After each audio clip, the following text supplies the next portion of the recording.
សួស្តីបងប្អូនប្រិយមិត្តពុកម៉ែបងប្អូនទាំងអស់គ្នាជាពិសេសប្រិយមិត្តដែលនិយមតាមដាននិងផ្សងសំណាងជាមួយឆ្នោតយួនសូមស្វាគមន៍មកកាន់ Channel ដំបូលឆ្នោតរបស់ពួកយើងសាជាថ្មីម្ដងទៀតបាទជួបគ្នាជាមួយ Admin នៅថ្ងៃនេះគឺត្រូវនឹងថ្ងៃទី05ខែកក្កដាឆ្នាំ2026ពុកម៉ែបងប្អូនដឹងទេថាថ្ងៃនេះ Admin បានសម្រិតសម្រាំងដើម្បីនាំយកនៅក្របលេខពិសេសដែលមានសង្ឃឹមខ្ពស់មកចែកជូនបងប្អូនយកទៅផ្សងសំណាងហើយលាភហើយជ័យហើយលុយចូលហោប៉ៅទាំងអស់គ្នាណាបាទប៉ុន្តែមុននឹង Admin ទម្លាយលេខតម្រុយឆ្នោតសម្រាប់ថ្ងៃនេះ Admin សូមចិត្តពុកម៉ែបងប្អូនសូមជួយចុចប៊ូតុង Subscribe ម្នាក់មួយព្រមទាំងចុច Like និង Comment ពាក្យថាហេងហេងនៅក្រោមវីដេអូនេះម្នាក់មួយផងដើម្បីជាកម្លាំងចិត្តដ៏ធំធេងសម្រាប់ Admin ក្នុងការខំប្រឹងរកលេខល្អលេខឈុតមកចែកជូនបងប្អូនដោយឥតគិតថ្លៃជារៀងរាល់ថ្ងៃហើយការចុច Subscribe នេះដែរក៏ដើម្បីឲ្យពុកម៉ែបងប្អូនអាចទទួលបានវីដេអូតម្រុយឆ្នោតមុនគេបង្កើនឱកាសហេងមុនគេជារៀងរាល់ថ្ងៃផងដែរណាពុកម៉ែបងប្អូនតោះបើចុចរួចរាល់ហើយកុំឲ្យខាត់ពេលយូរយើងទៅមើលលេខសំណាងថ្ងៃនេះទាំងអស់គ្នាអូខេបងប្អូនចំពោះលេខត្រេង2ខ្ទង់ដែល Admin បានសម្រាំងទុកយ៉ាងស្អាតសម្រាប់ថ្ងៃនេះរួមមានខ្ទង់ទី1គឺលេខ23ខ្ទង់ទី2គឺលេខ38ខ្ទង់ទី3គឺលេខ71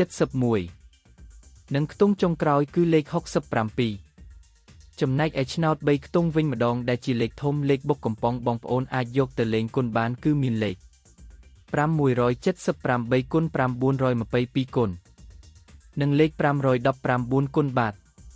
រីឯសម្រាប់បងប្អូនដែលចូលចិត្តលេងលេខអូសខ្ទង់ដើម្បីការពារនិងធានាសុវត្ថិភាពខ្ពស់ថ្ងៃនេះ Admin សូមណែនាំឲ្យអូស2ខ្ទង់គឺ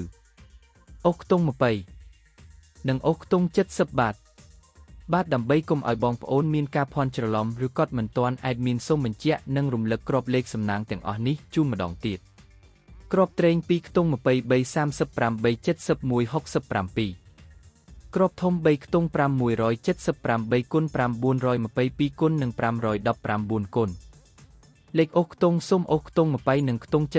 70បងប្អូនអាចកត់ទុកឥឡូវនេះបានលេខទាំងនេះសង្ឃឹមខ្ពស់មែនទែនសម្រាប់ថ្ងៃទី05នេះបាទឥឡូវនេះម៉ោងវេលានៃការចែករំលែកតម្រុយឆ្នោតយួនពី Channel ដំបូលឆ្នោតបានឈានចូលមកដល់ទីបញ្ចប់ហើយជាចុងក្រោយ Admin សូមលើកហត្ថបួងសួងជូនពរដល់ពុកម៉ែបងប្អូនទាំងអស់គ្នាឲ្យមានសំណាងល្អហេងហេងទទួលបានលាភជ័យត្រូវទាំងលេខតូចត្រូវទាំងលេខធំចូលកប់ហោប៉ៅគ្រប់គ្នាណាបងប្អូនបាទសូមជម្រាបលានិងជួបគ្នានៅថ្ងៃស្អែកជាបន្តទៀតជាមួយ Admin ដដែលសំណាងល្អទាំងអស់គ្នាណាបាយបាយ